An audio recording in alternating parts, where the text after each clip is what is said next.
journey, not just in music, but also with God, and how you've seen Him shown up in your life and show up in your life. And I believe that as people are watching, they will be inspired and encouraged by your testimony.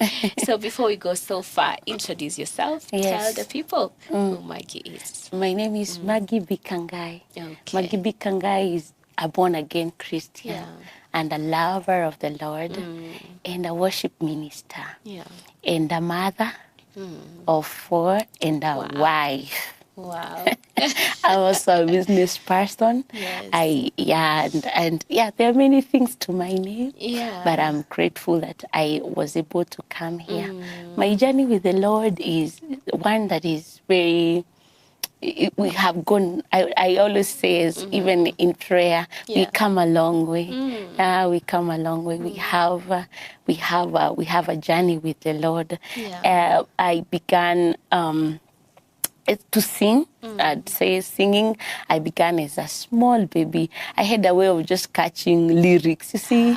Yeah. I enjoyed to learn songs, even if they were sometimes secular, because if you have what is around you is what you get to learn. So I remember I'd catch lyrics very easily as a child. And then, I don't know, when I went to class 1, we had, I schooled in Mukuru slums, a school called St. Elizabeth Primary School. So we had a Cardinal Otunga at that time. It was big in the Catholic Church because I went to school in a Catholic church, in his school. So he was visiting the school. I don't know, for some reason in class 1, the teacher decides to front my name to the school choir. Wow. I probably used to sing in color. I don't know how he got to know.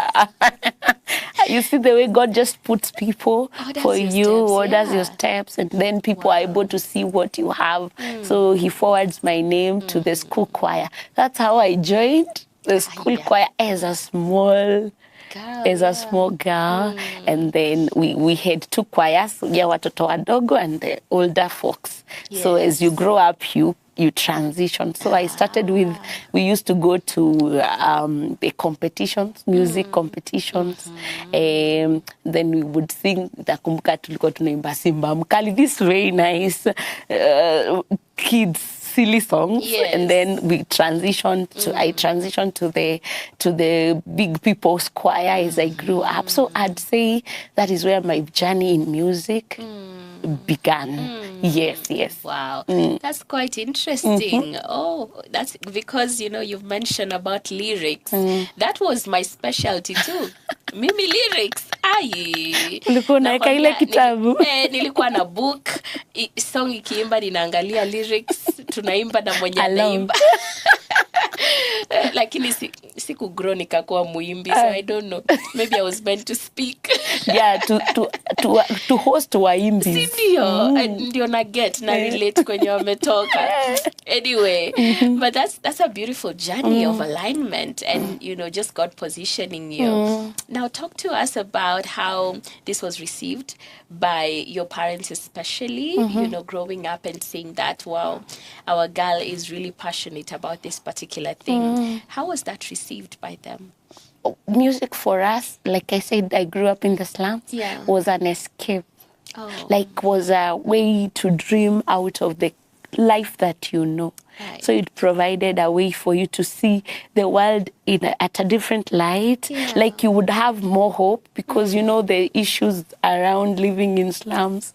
Like we live below poverty levels. Maisha si rahisi. So music for us was a way out. Tukiona wazungu wamekam, wakisikiza tukiimba, you dream, you see, kumbe life can be different. So tukikam maybe tao, kufanya hizo music festivals, ukiona KICC unajua, kumbe not every place is built with mabatis and all that. So it was a way to see life from a different level. So for us, our parents My mother never had an issue with it because I was brought up by my mother alone, a single mom. So it was not a problem. She didn't have anything against it. Yes. So yeah, that is how they didn't any. It was for us a welcome idea. We used to sing as a whole family, so it was nice. We were all in the choir at some point. Yeah.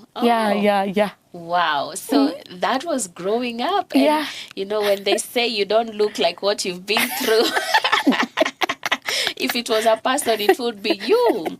But, oh my goodness. Yes. I mean, take us back a little bit to that. Because it's not many times we meet people who share that, you know, having grown up in the slums.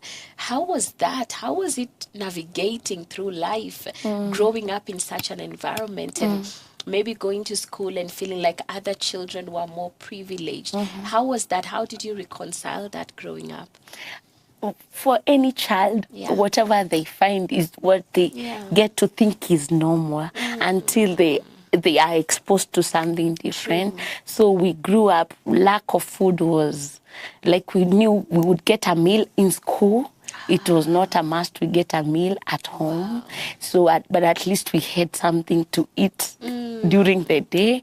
Like it was normal not to have shoes. I remember at some point having to use the toilet and there is no shoes. So I'd cut some leaves and step on them. You know, that kind of juggling and lack of school fees. And God providing, God coming through for us, helping us to find sponsors through school. That was the kind of upbringing. Floodings, I'd wake up sometimes to our house being flooded. That is the kind of life in the slums. Not to talk about many people falling out of school because they were involved either in, they would get pregnant as girls, so they would become mothers, young mothers. Others would get into drug abuse, others into robbery. Like those are the kinds, that is where God has brought me from. Wow, literally plucked you. Plucked me indeed. Wow, that's the preservation of God. Yes. To see how far you've come. Wow. And now talk to us about the journey that we are talking about today. And it's about music because it began as something you were passionate about, something that you constantly did growing up. But at what points did you realize that this is something I really want to go deeper into? That it's not just a gift and a talent, but I could take it to, you know, a different height and even be a blessing to other people now through recordings and all that. So I had an older sister who was a singer. So she was in the Joy Bringers those days. And they were recording songs with the husband. So she comes to Nairobi. She was in Nanyuki, then she transitioned to Nairobi. And then we were so much alike. We had similar likes. She loved the Lord. She loved to sing. So I had somebody to copy. Somebody to mentor me. So she comes and decides to start recording songs in the studio. What does Maggie do? Joins the older sister. So I remember in 2011 we did our first album. We mixed up Kikuyu songs, English songs, and Swahili songs. So we did many songs. Some of them have never been able to release, but they are still somewhere hidden, and that is how I began to take it, I'd say, to the next level of recording. And then when she passed on in 2018 was a setback for me, a big one. But then again, I got an encouragement through one Bire, the vocalist. I called him, and then I saw like he was doing very well in the music, and then we had met earlier as he was training us to sing in my church. And so when I spoke to him, he wrote me a song. He told me, you need to transition from what you have gone through. So he wrote me my song, I'd say my comeback song called Rohi. And so that is how I got back on my feet. And then like a year ago, we did, a friend invited me to minister. And then I was quickened in my spirit because he has set up everything. Why don't I do a live recording of songs? I was sensing that would have come out better as live recording than studio recording. So I went during my time of ministration. I did Mwaminifu is one of the songs that we did then. Yes. Then last year, by the grace of God, we did now a huge live recording where Who Are You Mountain, Joe Wokoke, and other songs that we continue to release. Now we did them last year, July 7th. So that has been my journey. Hey. What a journey. Yes. Oh, that can only be God. Kabisa. And the alignment, I mean, I think alignment is one of those graces that you carry. Oh, because, thank you. I mean, think about it. Just connecting to people like Bire, your sister, and I'm so sorry for that loss, because I can only imagine being that she really walked with you and mentored you. That must have been very hard. Very hard. And now God bringing someone else and opening the avenue and the chance for you to do so much. That's amazing. Yeah. And I would love for us to get deeper now into the songs, and especially being that you've really gone through a lot.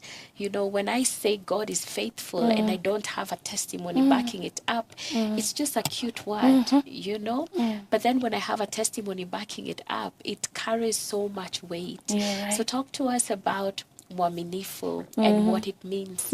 When was it birthed? What were you going through? Or what is that one thing also you would love people to get from it? Mwaminifu was birthed from a place of tears a lot. I think I'd cried most of the nights because Mwaminifu was born from a place of betrayal. I would not probably get into deeper into it, but I was going through that kind of a period, and there was a lot of pain and tears because of a betrayal I went through. So I got to know God. Only God is faithful. If you listen to it, like he's not a man to lie, he's not a son of man to change his mind, because people promise and lie, they change their mind. But God remains faithful. So that was the time I got to really realize, still, even deeply, that God is the one. When he promises you something, he's gonna fulfill it. The Bible says in the book of Numbers 23:19, he's not a man to lie, nor is he a son of man to change his mind. So has he promised and not done it? So that is where Mwaminifu was backed from. Oof, my goodness, that's a sermon in itself, because so many people go through that, a lot of betrayal, and unfortunately people can make God to look like men. Actually, you feel like because people hurt me, maybe God is the same. Or you know, you find people saying I left church because the people in that church hurt me, and they dwindle even in their relationship with God, because now you're seeing God through the lens of what people did to you, because maybe they were men of God, maybe they were up there. So I want you to address that, and I feel like it's a very sensitive part of it. How can we ensure that we separate people's character from God's character? I would say God proves himself in our lives over time.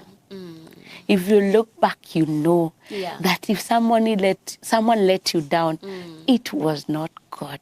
So how I navigated that is the way you allow your pain to cause you to have an encounter with God in that way, because only he can get through you through those very difficult moments. So if you do not run to him, you would drift away. So I'd rather you use your pain to draw closer to God than to grow out of contact and intimacy with him. So most of the time, God, even in scripture, has allowed people to become closer to him through pain. I don't know why. The Bible also says in the book of Hebrews chapter 4 that Christ himself learned obedience through his suffering. So through suffering, the Lord teaches us through the pain. So you can use your pain to get into a very close relationship with the Lord, not to draw away from Him. Yeah. Oof, that's very important. Because now some people blame God and run away. And it's like, ni kama yani unaambia Mungu nitakuonyesha sasa nina backslide, as if that will as if it will hurt God. Of course it hurts his feelings. Yeah. But I think sometimes we get it all wrong, and we feel like we want to quote unquote punish God by running away from him. But really we are only punishing our own selves. You're right. So I think you